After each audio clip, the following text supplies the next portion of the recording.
میرے نبی پاک صلی اللہ تعالی علیہ وآلہ وسلم نے ارشاد فرمایا کہ اللہ کے ہر نبی کو ستایا گیا۔ فرمایا میں اللہ کا آخری نبی ہوں، محبوب ہوں، مجھے سب سے زیادہ ستایا گیا۔ اپنے ذہن میں ایک بات بٹھائیں کہ زندگی میں تکلیف آئے گی، اپنے ذہن کے اندر اس بات کو جگہ دیں کہ آزمائشیں ہر لمحہ ہیں، ہر گھڑی ہیں، ہر موقع پہ ذہن بنا لیں۔ ہمارا ذہن یہ بن گیا ہے کہ کسی نہ کسی طریقے سے سکھ تلاش کر لیں۔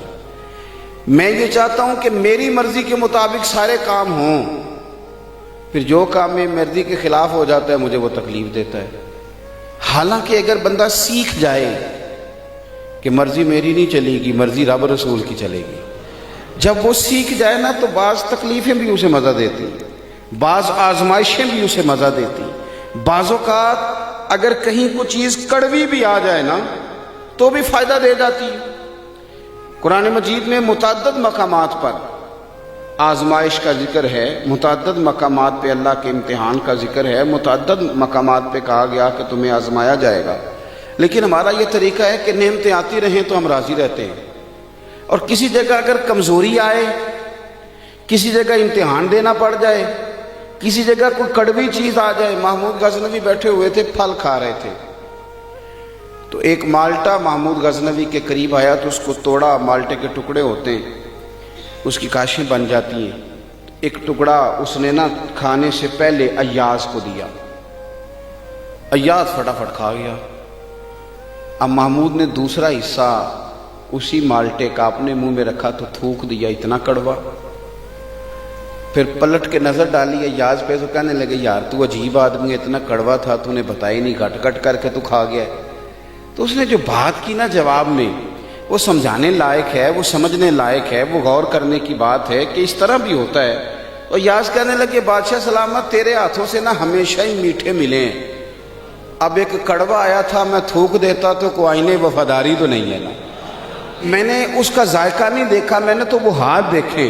وہ خدا جو نعمتیں دے اور اتنی دے کہ کہے تم سے گنی نہ جائیں، اتنی نعمتیں دے، تو وہی رب اگر کہے وَلَنَبْلُوَنَّكُمْ بِشَيْءٍ مِّنَ الْخَوْفِ وَالْجُوعِ وَنَقْصٍ مِّنَ الْأَمْوَالِ وَالْأَنفُسِ وَالثَّمَرَاتِ، تمہیں ضرور آزمایا جائے گا، خوف کے ذریعے، بھوک کے ذریعے، مال اور جانوں کی کمی کے ذریعے تمہیں آزمایا جائے گا۔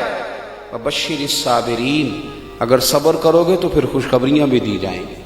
تو اگر اللہ آزمائے میرے بھائی، اگر رب آزمائے تو جس طرح اس کی نعمتیں آگے بڑھ کے جھولی میں ڈالتے ہو نا، اسی طرح یہ بھی کہنا چاہیے کہ دکھ قبول محمد بخشا، راضی رہن پیارے۔ امام علی مقام نے میدان کربلا میں ہمیں بتایا ہے کہ مجھے رب نے اعزاز یہ دیا تھا کہ رسول پاک کا نواسہ بنایا۔ لوگوں میری شان یہ ہے کہ میں مولا علی کا لخت جگر ہوں، میرا مقام یہ ہے کہ میں نے سیدہ طیبہ طاہرہ حضرت فاطمہ الزہرا کا دودھ پیا ہے، میرا مرتبہ یہ ہے کہ میں جنتی جوانوں کا سردار ہوں۔ یہ خدا نے نعمتیں فرمائی ہیں۔ اور پھر خدا نے کہا حسین آنا میدان کربلا میں آ کے امتحان بھی دے۔ تو امام علی مقام کی زندگی ہمیں سبق دیتی ہے کہ اگر ساری نعمتیں، ساری عزتیں، ساری سعادتیں تیرا مقدر ہیں تو امتحان دینا پڑ جائے تو پھر بھی تجھے خوشی خوشی امتحان دینا ہے۔ اور کس طرح دینا ہے کہ علی اصغر سے لے کر علی اکبر تک، اور جناب قاسم بن حسن سے لے کر حضرت عباس تک، اگر سارا گلشن بھی امتحان میں پیش کرنا پڑے تو پیش کر دینا ہے، اور پیغام یہی دینا ہے کہ دکھ قبول محمد بخشا، بس راضی رہن پیارے۔ صوفیاء کے اندر کچھ لوگ ایسے ہیں جن کو ملامتی کہا جاتا ہے، وَلَا يَخَافُونَ لَوْمَةَ لَائِمٍ، وہ کسی ملامت کرنے والے کی ملامت کی پرواہ نہیں کرتے۔ ذَلِكَ فَضْلُ اللَّهِ يُؤْتِيهِ مَن يَشَاءُ، اللہ کا یہ فضل ہے، رب جسے چاہے عطا کرے۔ حضرت ذوالنون مصری داتا صاحب فرماتے ہیں کہ کمال آدمی تھے، لیکن انہوں نے نہ راہ آزمائش اختیار کی، رستہ اس طرح کا اختیار کیا کہ جس میں لوگ انہیں برا ہی کہتے تھے۔ وہ فیمس نہیں ہو سکے، ہر گلی، ہر کونے، ہر جگہ ان کی تعریف نہیں ہو سکی، کچھ تعریف نہیں ہو سکی، کچھ اپنوں نے قدر بھی نہیں پہچانی۔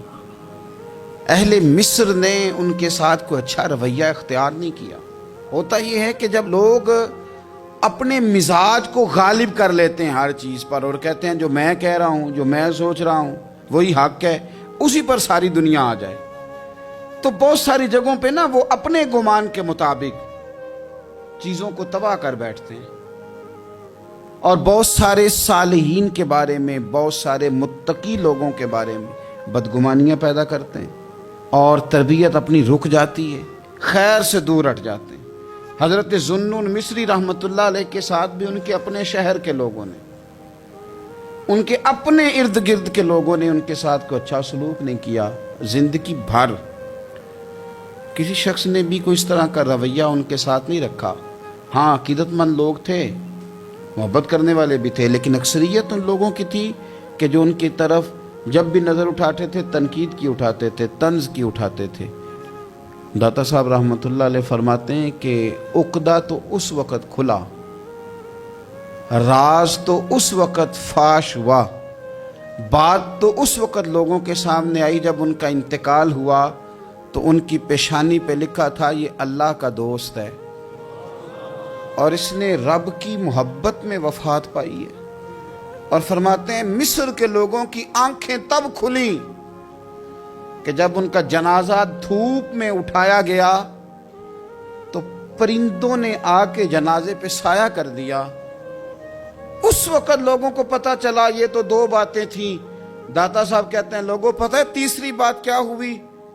جس دن حضرت ذوالنون مصری کا وصال ہوا 70 نیک لوگوں نے رسول پاک کی زیارت کی، اور ہر بندے کو خواب میں آ کے اللہ کے محبوب نے فرمایا آیا اس لیے ہوں کہ ذوالنون مصری کا انتقال ہو گیا ہے اور میں نے ان کا استقبال کرنا، ان کو آگے بڑھ کے خدا کے کرم کی خوشخبری سنانی ہے۔ رسول کائنات میرے مرنے پہ ہر سو شور مچ جائے گا دیکھو گے، کہنے الوداع سرکار خود تشریف لائیں گے۔ اور درویش نے کہا تھا بعد مرندے مکھڑا میرا ہو جاوے جے تازہ، پھر سمجھ لینا محبوب میرے نے آن پڑے ہے جنازہ۔ او بھائی یاد رکھیے گا بہت سارے لوگ ایسے ہوتے ہیں کہ جن کی لوگ اس طرح قدر نہیں کرتے جتنے کہ وہ قیمتی ہوتے ہیں، لیکن یاد رکھیں ان لوگوں کو بھی یہ سمجھنا چاہیے، اس مثال سے ان کو بھی اپنی ذہن سازی کرنی چاہیے کہ لوگوں سے قدر کرانا ویسے اتنا ضروری بھی نہیں، زیادہ ضروری تو یہی ہے نا کہ رب رسول کی نظر میں بندے کا کیا مقام ہے۔ اگر وہاں مقام ہے تو پھر لوگوں کی گڈ بک میں آنا کو زیادہ ضروری بھی نہیں، اگر وہاں پاس ہے تو بس پھر جے کر سائیں وسون کچھ اجیاں نو تو پھر کیڑا مائی دا لال اجاڑ سکتا ہے، پھر ضرورت کیا ہے اس قدر زیادہ پریشان ہونے کی۔ اب کوئی بھی میڈیا کوئی بھی کھول لیں جو اتنا زیادہ بدتمیز ہے نا، جو ہر بزرگ کے بارے میں بک بک کرے، جو ہر بندے کو برا کہے، جو ہر ایک کی پگڑی کھول کے رکھ دے، وہ زیادہ بڑا ہو جاتا ہے۔ زیادہ جو اس کو بھی گالی دے، اس کو بھی برا کہے، یہ معروف ہونے کے لیے، مشہور ہونے کے لیے، یہ بڑا بننے کے لیے لوگ یہ کام کرتے ہیں، بڑا بننے کے لیے ایسے ایسے۔ اور میری قوم بڑی منفرد ہے، کبھی کبھی تھوڑا بہت سفر کرتے ہیں تو لوگ دکھاتے ہیں یہ بندہ یہ کہہ رہا ہے، اس کا کوئی جواب دیں، تو میں کہتا ہوں یار آپ نے تو ہمیں بڑا سستا سمجھ لیا، ہر بندے کا جواب دیں، اس کی اوقات ہے اس کو جواب دیا جائے، ہر ایک کو آپ جواب دیں، ہر ایک کو تو جواب نہیں نہ دیا جا سکتا۔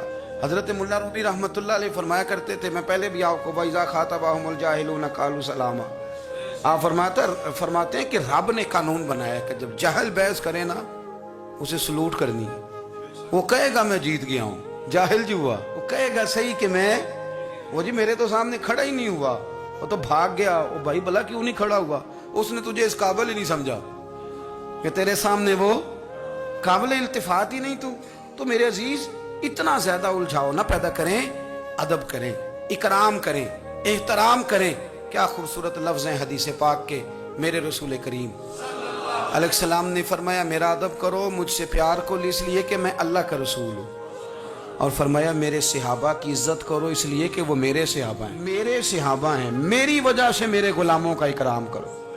یہاں بحث ہوتی ہے، صحابہ کے بارے میں لوگ باتیں کرتے ہیں اور بڑی بڑی کھل کے باتیں کرتے ہیں اور بے لگام ہو کے تبصرے کرتے ہیں، کوئی پوچھنے والا نہیں۔ اور اہل بیت نبوت یار تو نے بہت بڑی جرت نہیں کی یہ بات کہہ کے کہ ذرا علی کو مولا بھی نہ کہنا. بہت بڑا سیانہ بندہ ہے, سنا ہے بہت اونچی جگہ بیٹھ کے درس دیتا ہے, بڑی محترم جگہ, اور وہ کہتا ہے کہ چونکہ مولا کے کئی معنی تو کچھ جاہل بندے ایسے ہیں جو معنی بدل کے اور معنی میں لے لیں گے, لہذا حضرت علی کہو مولا نہ کہو, یعنی اسے بھی مولا نہ کہو جسے نبی پاک نے مولا کہا ہے, اسے بھی مولا نہ کہو, اس کی بات مان کے. یار آپ دین کا حسن ضائع کر رہے ہیں. آپ رسول کریم علیہ الصلوۃ والسلام جس کا جو اعزاز بیان کریں گے حضور کی نسبت کی برکت سے, امت اس کا وہ اعزاز نہ صرف مانے گی بلکہ جانے گی. کیا خوبصورت جملے. حضور نے فرمایا میرے علی کا چہرہ دیکھنا عبادت. حضرت ابو طلحہ انصاری کہتے میں نے تجسس کی نظروں سے دیکھا. صحابہ ہمارا بڑا بھلا کرتے تھے نا, کہتے میں نے تجسس کی نظروں, حضور سمجھ گئے کہ اس کی نظروں میں سوال ہے. حضور نے فرمایا النظر الی وجہ علی عبادہ, علی کا چہرہ دیکھنا. حضرت ابو طلحہ کہتے میں نے تجسس سے دیکھا تو حضور مسکرائے. سوال میرے اندر تھا کہ حضور ہم تو دیکھ رہے ہیں تو جو نہ دیکھ سکیں, ہم تو دیکھ رہے ہیں. تو حضور نے فوراً کہا ذکر علی عبادہ, اس کا خالی ذکر بھی کرتے رہنا تمہیں عبادت کا ثواب ملتا رہے گا. تو نبی پاک صلی اللہ علیہ وسلم نے جو اکرام کی سیڑھیاں بتائیں, جو آداب کے طریقے رسول کریم نے بتائے, وہ سارے اس لیے بتائے کہ امت ان کا ادب کرے, امت ان کا اکرام کرے, امت ان کا احترام کرے. ہمارے محدثین کی ایک پوری جماعت گزری ہے, ایک بڑی عجیب بحث انہوں نے لکھی ہے. کہتے ہیں جناب بہت سارے لوگوں نے حضرت فاطمہ الزہرا سے زیادہ روایتیں کیوں نہیں کی, بی بی پاک سے, خاتون جنت سے زیادہ روایات مروی کیوں نہیں. اللہ اکبر.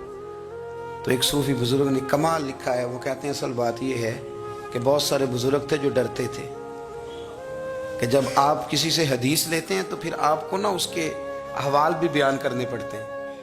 تو بڑے لوگ ڈرتے تھے کہ اتنا بڑا نام سیدہ پاک کا اور ہم اس پر بات کریں, سیدہ پاک پہ بات کریں. اعلیٰ حضرت کے چھوٹے شہزادے کی بات میں نے کئی دفعہ سنائی ہے. وہ فرمایا کرتے تھے مجھے اللہ کی عزت کی قسم میں نے اپنے نبی کی بیٹیوں کے نام کبھی بغیر وضو زبان سے ادا ہی نہیں کی. ڈر آتا, ڈر آتا. او ہو اتنی مقدس ہستیاں, لوگ کانپتے تھے. توبہ توبہ. اب تو بحث کرتے ہیں, کہتے تھے حضور کی ازواج کے بارے میں بات کریں, ام المومنین حضرت خدیجہ کی بات کریں, حضرت حفصہ کی بات کریں, ام حبیبہ کی, سیدہ طیبہ عائشہ صدیقہ کی بات کریں. لوگ ڈرتے تھے, خبردار کوئی ایسا جملہ نہ نکل جائے. بھائی نسبت کا اکرام, جب کوئی حضرت عائشہ کی عزت کرتا ہے تو دراصل میرے نبی پاک کا اکرام کرتا ہے. جب اہل بیت نبوت کا ادب کیا جاتا ہے تو رسول کریم کا ادب کیا جاتا ہے.